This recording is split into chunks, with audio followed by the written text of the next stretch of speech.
Hi Virgo, kumusta po kayong lahat? Okay, so yan Virgo, maraming salamat po sa walang sawang pagsubaybay sa ating pong mga reading, and kung ikaw ay bago pa lang sa ating channel, mag-subscribe na po kayo. Then i-click mo na rin yung ating notification bell para lagi kang updated sa ating mga bagong upload, okay? So yan Virgo, tignan natin, ganap sa inyo. Ano ba yung update sa iyo ngayon, okay? So guys, sa mga interesado pala sa ating private reading, iiwan ko na lang po yung link ng aking Facebook sa atin pong description box below. Ayan, message nyo na lang po ako sa mga gusto pong mag-inquire ng private reading, wishing candle, and card cutting. Ayan. Kung makapansin nyo guys, iba yung table natin ngayon. Malamig dun sa working station, kaya nandito ako ngayon sa kwarto. Okay, balik tayo guys sa ating reading. Virgo, Sun, Moon, Rising, and Venus sign. Gana po Spirit Guide. Virgo, Sun, Moon, Rising, and Venus sign. So guys, meron tayong King of Swords. Actually, matalino yung mga Virgo, no? Sobrang madiskarte. And nakikita ko sa inyo guys na mas nagiging confident ka ngayon. Mas nagiging malakas yung loob mo ngayon. Nakikita ko rin sa mga Virgo na nawala na lang bigla yung mga sakit, no? Sakit ng ulo, nararamdaman mo, na parang dati, nandun ka na sa point na parang as in nade-depress. Ganon. Pwede ba sa inyo, grabe yung mga pinagdaanan mo, no? Nagkaroon ka pa ng mga suicidal thoughts. Pwedeng last year, grabe yung struggle nyo. So, ngayon kasi guys, parang biglang nagbabago yung pananaw nyo, Virgo. Okay? Parang mas kailangan mong maging matatag ngayon. May mga pagsubok pa rin naman, guys. Pero siguro, parang kinakaya mo, no? Kinakaya mo siyang i-handle kasi alam mo parang nanggaling ka naman sa walang-wala So ngayon, sabihin na natin na kaya siguro King of Swords yung energy mo dyan. Mas kailangan mong magpakatatag ngayon. Mas kailangan mong maging matalino ngayon. So, mararamdaman mo, okay ka pagdating sa love life, Virgo. Ramdam mo na hindi ka iniiwan ng person mo ngayon. Kung nagkakaroon ng ups and downs sa buhay mo ngayon, nandyan pa rin siya nakasupport sa inyo. Hindi ka pa rin iniiwan ng person mo. Okay? So, yung iba naman dito guys, pwedeng ang struggle mo dito, pwedeng may conflict ka about finances talaga. Oo. Pwedeng nangyari siya guys, last year. Ngayon guys, is parang nagre-recover ka. Parang ang dami mo guys, parang binabayaran. Responsibility. Okay? Tingnan po natin.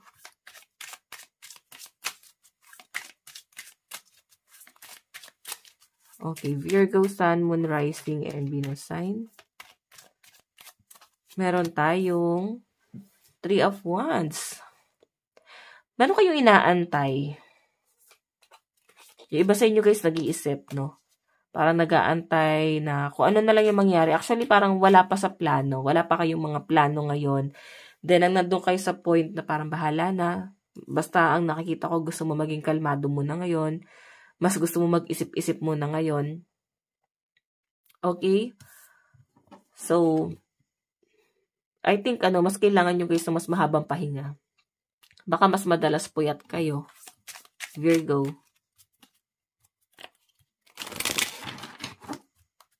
Okay. Tingnan natin, Virgo.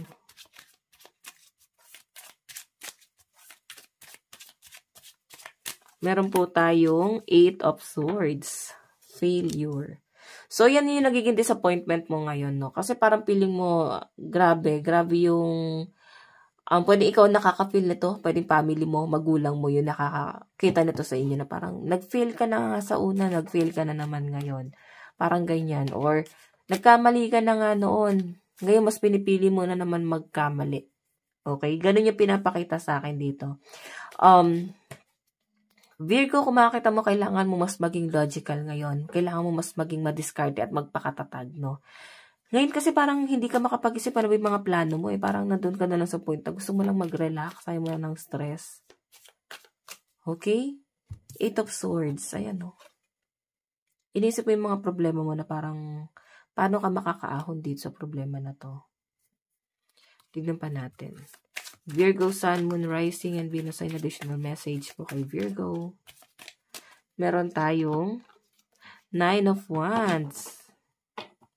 Personal.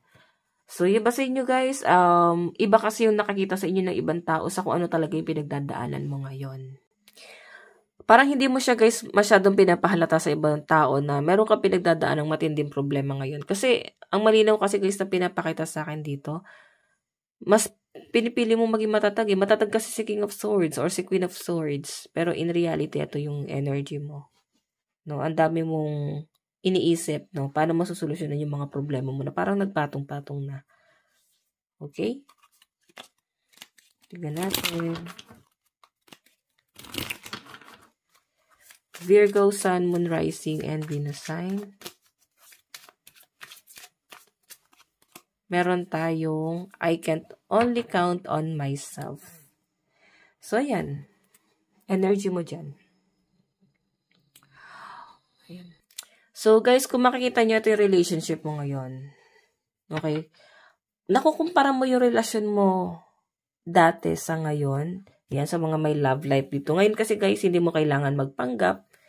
Hindi mo kailangan na parang mag-adjust lagi dun sa relationship ng person mo. Parang, alam mo yun, yung parang feeling mo kinakahiya ka or hindi ka man lang guys na ipagmalaki ng person mo. Hindi ka man lang guys na ipakilala sa magulang, ganun. So, ngayon kasi, ito yung energy na parang ikaw yung nagbuhat dun sa relasyon guys. Tapos yung person mo, parang wala siyang ginagawa. Ngayon kasi guys, sa relasyon mo ngayon, mas okay siya. Kaya ilalabas mo yung kulit mo, hindi mo kailangan magpanggap kasi kilalang kilala ka ng person mo ngayon. Okay, nahanap mo yung tamang tao or mahanap mo na yung tamang tao sa buhay mo, no? Sasabihin ko lang sa inyo guys, pag hindi mo nagagawa yung mga bagay na gusto mo sa isang relasyon, ibig sabihin lang guys, nasa maling tao ka. Kasi parang nag-a-adjust ka para sa kanya eh. Ginagawa mo yung lahat para lang sa kanya, tas parang hindi niya guys napapansin, hindi niya nararamdaman yung pagbabagong ginagawa mo para doon sa relasyon. Hindi niya napapansin yung effort na ginagawa mo. Ibig sabihin, nasa maling tao ka. Okay? Ayaw niya talaga sa ugali mo. Tignan natin guys, meron tayong memories comfort us. Ayan o. Naalala mo yung kabataan mo. So, iba sa inyo dito guys, pwedeng bumabalik ka sa inner child, no? Yung pagiging inner child mo. Pwedeng ibinabalik mo or pwedeng bumalik ka na doon. And parang nakikita ko sa mga Virgo dito, nag-explore. Parang ine-enjoy nyo na lang din muna yung moment. Habang kaya pa, malakas pa. Totoo yan guys, no? Gawin nyo lang yung mga bagay na gusto nyo. Basta na ibibigay mo yung responsibilidad mo sa pamilya mo, wala ka nasasagasahang ibang tao. 'Di ba? Okay lang 'yan. Na magawa mo or magampanan mo yung mga responsibilidad mo para sa ibang tao. Tingnan natin. Meron tayong closure curtains, closure eyes, sleep. Wala kayong masyadong pahinga talaga. Kagaya na sabi ko kanina, parang kulang kayo sa tulog. Siguro yung trabaho nyo, graveyard, ba tawag doon? Yung parang night shift. Okay. Nakilaglag yung card nyo. Tingnan pa natin, Virgo. Siguro guys, kailangan magpahinga ka muna. Pwede kasi guys na hindi lang to sa trabaho eh. Pwedeng, depression. Yung depression kasi guys, parang gusto niya matulog lang ng matulog, no? Mararamdaman nyo nga pag-depress ang isang tao eh. Pag gusto niya puro tulog lang, parang walang ginagawa, parang hindi nag-i-exist sa mundo. Yun yung gusto niya. Mas okay pa yun guys, no? Lagi nyo guys iintindihan yung pamilya nyo na parang tulog ng tulog. Kasi sila guys, depressed yung mga yan, no? Intindihin nyo sila. Okay na yun kasi naman guys na kinukuha nila yung sarili nilang buhay. Hindi maganda yun. Okay na yung parang nilalabanan nila yung depression nila. So hayaan lang natin sila magpahinga. Or mas maganda na tanungin nyo ano ba yung pinagdadaanan nila sa buhay. Diba? Ayan, maging open kayo since pamilya kayo. Meron tayong I'm not always an angel. Lumalabas yung pagka-devil ng mga Virgo dito guys. Ayun sinasabi dyan. Hindi habang buhay kaya ko magpasensya. Parang kaya ko rin maging devil. Kaya ko rin gumante. Virgo, tignan natin yung advice para sa inyo. Dami siguro naiinggit sa inyo, Virgo. And nagpapasensya ka lang dito talaga.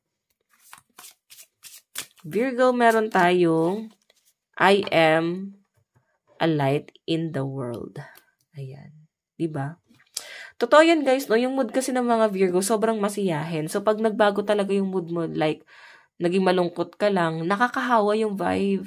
Totoo yun. Ewan ko ba't may ganong katangian ng mga Virgo, no? Na-weirdohan yung ibang tao pag malungkot ka, wala kang imik. Naapektuhan sila. Ganyan yung nakakita ko sa iyo. So, piliin mo na maging masaya. Virgo, na lang po ang iyong reading. Maraming salamat po. Bye-bye.